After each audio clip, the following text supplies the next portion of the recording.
Orbital அப்படியே ஓவர்லாப்பிங்ல எது வந்து ரொம்ப ஸ்ட்ராங் பாண்ட் அப்படின்னா ஃபர்ஸ்ட் இது 2p தான் ஆர்டர் சரிங்களா. இதை நம்ம பல டைம் பார்த்தது 2p5 அது 2p5 இதுதான் பெஸ்ட் ஓவர்லாப்.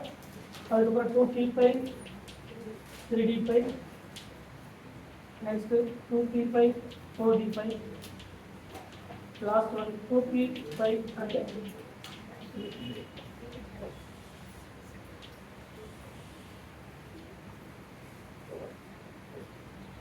சரிங்களா. இது ஆர்பிட்டால்ஸ் உடைய ஓவர்லாப்பிங் அல்லது ஆர்பிட்டால் உடைய ஸ்ட்ரென்த்துக்கான இருக்கிறது 2p5 3p5 தான் லீஸ்ட் 2p5 3p. இதில் கொஸ்டின்ஸ் என்ன அப்படின்னா பாண்ட் எனர்ஜி நமக்கு ஆல்ரெடி தெரியும் அப்படிங்களா. ஒன்றும் பாண்ட் எனர்ஜி கேட்கலாம். இந்த bond energy directly proportional bond order அல்லது bond order directly proportional bond strength inverse related இது நார்மலாக. அதே மாதிரி இதில் கொஸ்டின்ஸ் என்ன அப்படின்னு பார்த்தீங்கன்னா ஃபார் எக்ஸாம்பிளுக்கு இப்போ கார்பன் அண்ட் ஆக்சிஜன் இது ஏன் வச்சுக்கோங்க. பியில் கார்பன் கீழே வரக்கூடிய சிலிக்கான் வித் ஆக்சிஜன் இது ரெண்டுமே சிங்கிள் பாண்டட் இருக்கக்கூடிய சிஸ்டம் இப்போ தான் சொல்லுங்கள். ஆனால் இந்த கார்பன் அண்ட் ஆக்சிஜனில் இது என்ன ஓவர்லாப் இது சிக்மா பாண்டை சொல்கிறது. பை பாண்ட் இருந்தால் தான் சி டபுள் பாண்ட் ஓ இருந்தால் தான் கன்வென்ஷனல் பை பாண்ட் கரெக்டா இல்லையா. அதே மாதிரி இங்கே எஸ்ஐ டபுள் பாண்ட் ஓன்னு போட்டது என்னது கரெக்டா இல்லையா. ஆனால் இதில் என்ன ஆர்பிட்டால்ஸ் இருக்கு கேப்டன் டிஆர்பிட்டால். இது பார்ஷியலி ஓவர்லாப் வந்து நடக்கும். பார்ஷியலி பை பாண்டட் சிஸ்டமாக மாறலாம் ஆமாவா இல்லையா. ஆனால் இதில் பார்ஷியலி டபுள் பாண்டாக மாறுமா. அப்போ கார்பன் ஆக்சிஜன் சிலிக்கான் ஆக்சிஜன்ல எந்த பாண்ட் வந்து ஸ்ட்ராங் பாண்ட் சிலிக்கான் ஆக்சிஜன். ஏன்னா என்ன ஆர்பிட்டால் இருக்கு வேக்கன்ட் டி ஆர்பிட்டால்ஸ் இருக்கு. ஆக்சிஜன் மாதிரி இப்படி லோன் பேர் ஆஃப் எலக்ட்ரான்ஸ் கொடுக்கலாம். இந்த கார்பன்ல வேக்கன்ட் டி ஆர்பிட்டால்ஸ் கிடையாது.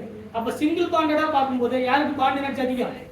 அப்ப என்ன மீனிங் இருக்கு ஏன் வந்து சிலிக்கான் ஆக்சிஜன்ல பாண்ட் எனர்ஜி அதிகம். இப்போ இதுக்கான பாண்ட் எனர்ஜி ஆர்டர் அல்லது பாண்ட் ஸ்ட்ரென்த்துக்கான ஆர்டர் பார்க்கும்போது silicon oxygen is greater than carbon oxygen CO கரெக்டா இல்லையா.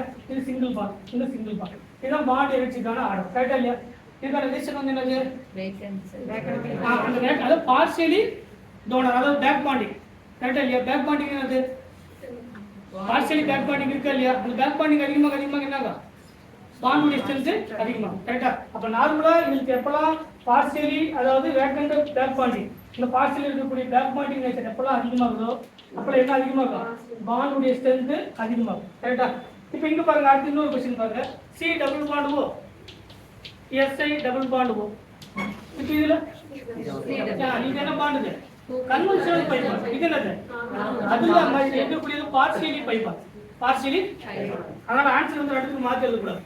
சிங்கிள் பாண்டடா இருக்கும்போது சிலிக்கான் கார்பனுக்கு வருமா இல்ல கார்பன் சிலிக்கான் வருமானு பார்க்கும்போது யாருக்கு ஃபர்ஸ்ட் சிலிக்கான் தான் ஃபர்ஸ்ட் பிரியாரிட்டி. ஏன்னா ஆக்சிஜன் மேல இருக்கிற லோன் பேர் ஆஃப் எலக்ட்ரான் சிலிக்கானுடைய டிஆர் கொடுத்து பேக் பாண்டிங் மூலமா என்ன பண்ணலாம் அந்த பாண்டுடைய ஸ்ட்ரென்த் இன்க்ரீஸ் பண்ணும் கரெக்டா. இங்க ஆல்ரெடி பை பாண்ட் சிஸ்டமாவே இருக்கு. இந்த by bond system 2p overlap. இது என்ன ஓவர்லாப் 2p5 அதாவது 2p ஓவர்லாப். இது என்னது 2p and 3d overlap. But அந்த பாண்ட் வந்து என்ன பாண்ட் பார்ஷியலி. அப்ப இது எக்ஸாக்ட்டா பை பாண்டா இல்லையா. அப்ப பார்ஷியலி பை பாண்டை விட எக்ஸாக்ட் பை பாண்ட் என்ன அதிகம் பாண்ட் எனர்ஜி அல்லது பாண்ட் ஸ்ட்ரென்த் அதிகம். சோ பாண்ட் எனர்ஜி அல்லது பாண்ட் ஸ்ட்ரென்த்துக்கான ஆர்டர் இது A இது B னு வச்சுக்கலாம். எதுக்கு அதிகம் A கிரேட்டர் than சொல்லுங்க. இதுதான் நார்மலா இருக்கக்கூடிய சிக்மா பாண்ட் அந்த பை பாண்ட் இருக்கக்கூடிய பாண்ட் எனர்ஜி ஆர்டர். இதெல்லாம் உங்களுக்கு P பிளாக் அதே மாதிரி S பிளாக் எங்க வந்தாலும் இந்த single bond system double bond சிஸ்டத்துக்கு இந்த கேட்டகரி பேஸ் பண்ணி என்ன பண்ண நீங்க எங்கெல்லாம் வேக்கன்ட் ஆர்பிட்டல் இருக்கு அங்கெல்லாம் பை பாண்ட் பேக் பாண்டிங் நடக்கலாம் சரிங்களா. பேக் பாண்டிங் அது எலக்ட்ரான்ஸ் கொடுக்கக்கூடியது ஆக்சிஜன் மேல அப்பெல்லாம் பாண்டோட ஸ்ட்ரென்த் அதிகமாகும் சரிங்களா. பேக் பாண்டிங் அதிகமாக சொல்றது புரியுதா என்ன அதிகமாக பாண்டுடைய ஸ்ட்ரென்த் வந்து அதிகமாகும் சரிங்களா. ஒரு 10 எக்ஸாம்பிள் பார்த்தோம்னா உங்களுக்கு ஈஸியாக இருக்கும். ஏன்னா நமக்கு அதுதான் ரிப்பீட்டடாக